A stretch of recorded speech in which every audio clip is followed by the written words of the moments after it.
gremo, Jimny, gremo. Malca. Če pa v kakšen avto nisem podvomil, je pa to Jimny. Tega klanca me je vedno strah, ker je ekstremno strm in tole ni stvar za tipičnega križanca ali Captur.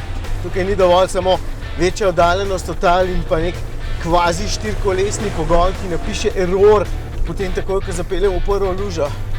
Mora biti avto kar ta prava plezalna koza. Evo, zmaga.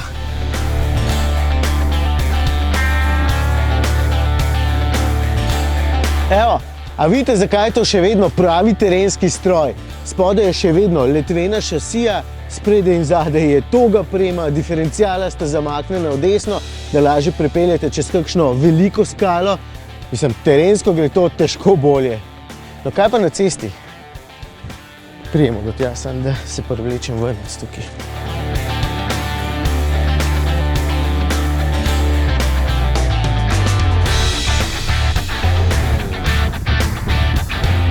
Ja, točno tako je, kot sem pričakoval, kako pa naj bo.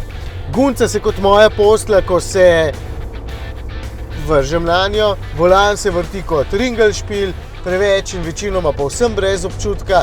Ampak zakaj bi se moral drugače? Če želite višji avto s štirikolesnim pogonom, ki se dobro pelje tudi na navadnih cestah, ima Suzuki kar nekaj strojev, recimo Vitaro ali pa S-Cross. In ja, tudi glasen je, tam do kakšnih 110 na uro še gre, pri 130 se pa že fino dere.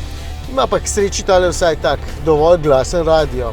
Nič ne pomaga, niti da ima menjalnik samo 5 prestav, končna hitrost pa je 145 km na uro.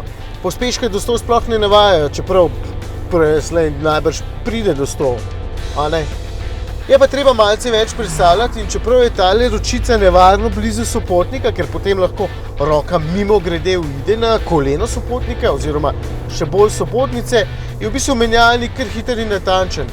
Motor pa odziven in v resnici dovolj zmogljiv, ker za teren rabiš še marsikaj drugega, ne samo konje. Tukaj sta 102, če vas ravno zanima, motor pa je 1,5 litrski bencinski 4-valjnik. Nič turbo, to ni za teren. Poraba okrog 8 litrov. Sicer pa na pol zeham. Vidite, urejena cesta je živ dolg čas. Jimny živi drugje.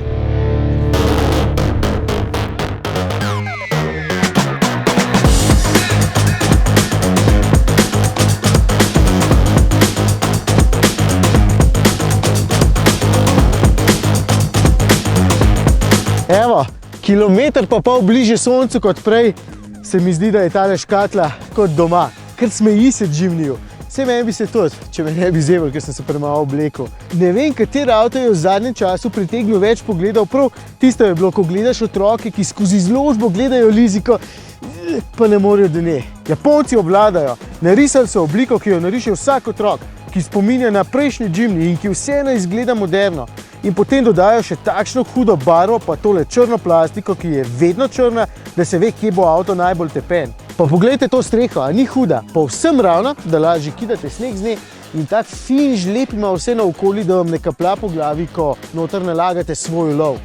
Čeprav kakšnih medvedov s tem avtom res vse ne boste vozili, ne? Če sta zadnja stola postavljena, potem tukaj zadnje niti lisice ne spravim. Mogoče kakšnega majhnega zajca, par polhov. No, če jo podrem, potem je tukaj zadnje dovolj prostora za jazbečarja, pa za puško. Pa še fino je plastificirano vse skupaj, da lahko uperem. Prostor za metke je tukajle, ker plastenko ga vsekakor ni. Pa fino je, da se tudi ta plastika tukaj lahko upere. Sedi se pa visoko, zato da se dobro vidi ven. V bistvu je cel avto ena takšna kocka in takšen pravokotnik, da dobro veš, kje so robovi avtomobila.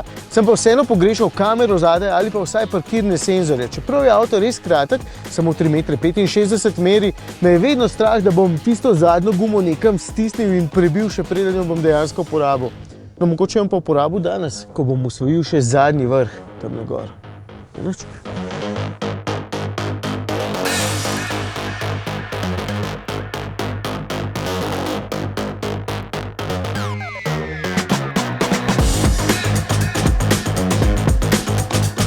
Zdajle sem pa čisto adrenalinski, ker se še nisem nikoli peljal na vrh z Voha. Više pa pri nas itak težko prideš z avtom. Ok, Mangarc, tisto je druga zgodba. Enostavno si nisem upal v Jimny, pa vidim, da ja, če se ne bom prekucnil nazaj, dobesedno nazaj, izgleda tole čisto enostavno, vmes bi lahko jedel čips. No, če ne bi padel na kilograme. Od avta, jasno. Samo 1135 kg ima tale zverinica, zato pa je tako igriva na terenu. Vklopljen imam seveda 4-kolesni pogon pa reduktor, Jimny pa vleče kot za šalo. Tukaj se vidi, kako je moč motorja v resnici povsem nepomembna. No, evo, so pa na vrhu. Govori se, da tukaj na Krvavcu potrebujejo Jimnyje takrat, ko ratra, ki ne zmorejo več. Res? Morje. Noro, lep dan, hud avto. Moram priznati, da smo se v uredništvu skoraj stepali zaključje tega Jimnyja, ker je vsem pri volanu zelo všeč. No, pa kako ti tudi ne bi bil? Samo poglejte ga, v bistvu ti mora biti všeč. Če bi naredili samo še malce daljšo verzijo s 4 vrati pa nekoliko večjim kufrom, bi bil najbrž prvi v vrsti za nakup.